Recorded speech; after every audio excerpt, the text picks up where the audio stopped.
दुनिया भर में ऐसी खूब सारी जेल हैं जो कैदियों के लिए बनाई गई हैं, लेकिन उनमें से कुछ ऐसी जेल भी हैं जिनके नाम से ही कैदियों के पसीने छूट जाते हैं, जिनमें जाने से बड़े बड़े अपराध करने वाले भी डरते हैं। और उन्हीं में से एक है सेल्यूलर जेल। हो सकता है इसका नाम सुनकर आप में से कुछ लोग समझ गए होंगे कि हम किसकी बात कर रहे हैं, लेकिन आपको अभी भी समझ नहीं आया तो बता दूं कि हम बात कर रहे हैं भारत की सबसे खतरनाक काला पानी जेल की। आजादी से पहले अंग्रेजों द्वारा भारतीयों पर किए गए बेपनाह जुर्म की कहानी है यह जेल। एक ऐसी कहानी जो भारतीय इतिहास में काले अध्याय के रूप में दर्ज है। आज हम इसी काले अध्याय यानी काला पानी जेल पर बात करने वाले हैं। दरअसल यह जेल भारत के केंद्र शासित प्रदेश अंडमान और निकोबार द्वीप की राजधानी पोर्ट ब्लेयर में स्थित है, जिसे हम सेल्यूलर जेल की जगह काला पानी जेल के रूप में जानते हैं। सेल्यूलर जेल का नाम काला पानी जेल कैसे पड़ा तो बता दूं कि इस जेल के चारों तरफ समंदर का पानी ही पानी है जो काला दिखाई देता है। ऐसे में इसे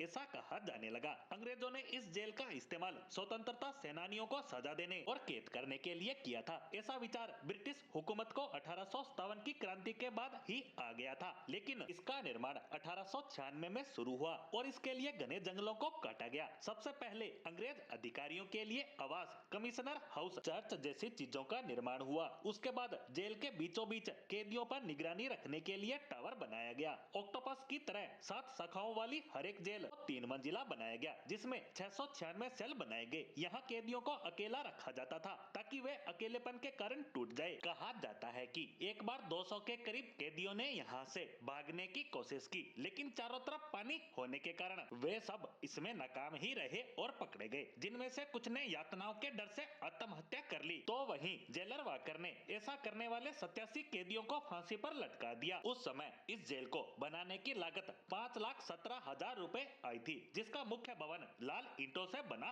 हुआ है जो बर्मा यानी आज के म्यांमार से मंगाई गई। 1906 में शुरू हुई इस जेल में कैदियों को रोजाना कोल्लू की बेल की तरह 30 पाउंड नारियल और सरसों को कोल्लू में पेरना होता था। अगर वो ऐसा ना कर पाए तो उन्हें कोड़ों से पीटा जाता था। कैदियों को पिसाई करने वाली मिल पर घंटों तक काम करवाना, कई हफ्तों तक रेडियो में जकड़े खड़े रखना, बागवानी करवाना, रस्सी बनवाना, नारियल की जटा तैयार करवाना जैसे बहुत से कामों के साथ साथ कैदियों को हफ्तों भूखा भी रखा जाता था। ऐसी भयानक यातनाओं से कैदी मानसिक शारीरिक रूप से अपाहिज हो जाते थे, लेकिन ये सब तो मामूली सजा थी। जंगली घास की सब्जी, कीड़ों वाला पानी, सोच भी कैदियों को अपनी सेल में ही जाना होता था, क्योंकि उनकी बैरक में अलग से शौचालय की व्यवस्था नहीं होती थी। तो ऐसे में उन्हें एक बर्तन दिया जाता था जिसमें वे शौच करते थे, और जब उन्हें बाहर निकाला जाता था तो ये बर्तन वे खुद ही साफ करते थे, यानी इसी गंदगी के पास उन्हें रहना भी होता था और खाना भी। द्वितीय विश्व युद्ध के दौरान जापानियों ने इस जेल पर कब्जा कर अंग्रेजों को यहीं बंदी बना लिया और इस जेल की 2 शाखाओं को भी नष्ट कर डाला। लेकिन विश्व युद्ध खत्म होते ही 1945 में अंग्रेजों ने इस पर फिर से कब्जा कर लिया। सेल्यूलर जेल की